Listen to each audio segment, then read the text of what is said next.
অহংকার, লোভ, ক্রোধ নিয়ে একটি ছোট্ট গল্প মন দিয়ে শুনুন। আপনি অনেক কিছু শিখতে পারবেন। একসময় এক গ্রামে থাকত রাজীব নামে এক যুবক। সে খুব পরিশ্রমী ছিল, কিন্তু তার মনে তিনটি বড় দোষ বাস করত: অহংকার, লোভ আর ক্রোধ। নিজের সামান্য সাফল্যকেও সে বড় করে দেখত। অন্যের কথা শুনতে চাইত না।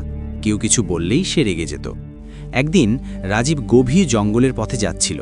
হঠাৎ সে দেখতে পেল এক বৃদ্ধ সাধু গাছের নিচে ধ্যান করছেন। রাজীব কৌতূহল নিয়ে জিজ্ঞেস করল, আপনি এখানে একা বসে কী লাভ করছেন? সাধু মৃদু হেসে বললেন, আমি আমার 3 শত্রুকে জয় করার চেষ্টা করছি। রাজীব হেসে বলল, শত্রু? তারা কোথায়? সাধু শান্তভাবে একটি থলে খুলে দেখালেন। থলের ভিতরে 3টি পাথর। তিনি বললেন, এই 3টি পাথরের নাম অহংকার, লোভ আর ক্রোধ। এগুলো যত ভারী হয় তত মানুষ এগোতে পারে না। রাজীব অবাক হয়ে বলল, পাথর দিয়ে আবার শত্রু জয় হয় নাকি?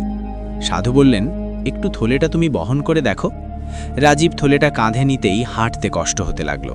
কিছু দূর যাওয়ার পর সে হাঁপাতে লাগলো। তখন সাধু বললেন, একটা পাথর ফেলে দাও। রাজীব প্রথমে ক্রোধ লেখা পাথরটা ফেলে দিল। সঙ্গে সঙ্গে তার কাঁধ হালকা লাগলো। কিছু দূর যাওয়ার পর আবার কষ্ট হলো।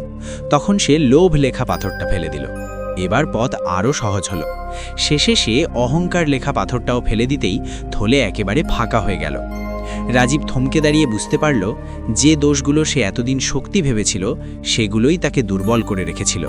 সে মাথা নত করে সাধুকে বলল, আজ আমি সত্যিকারের শিক্ষা পেলাম। সাধু বললেন, যে অহংকার, লোভ ও ক্রোধ ত্যাগ করতে পারে তার জীবন পথ নিজেই সহজ হয়ে যায়। সেদিন থেকে রাজীব বদলে গেল। সে নম্র হলো, সংযমী হলো, আর তার জীবনে সত্যিকারের শান্তি এলো। এরকম জীবন পরিবর্তন গল্প পেতে অবশ্যই সাবস্ক্রাইব করে রাখুন।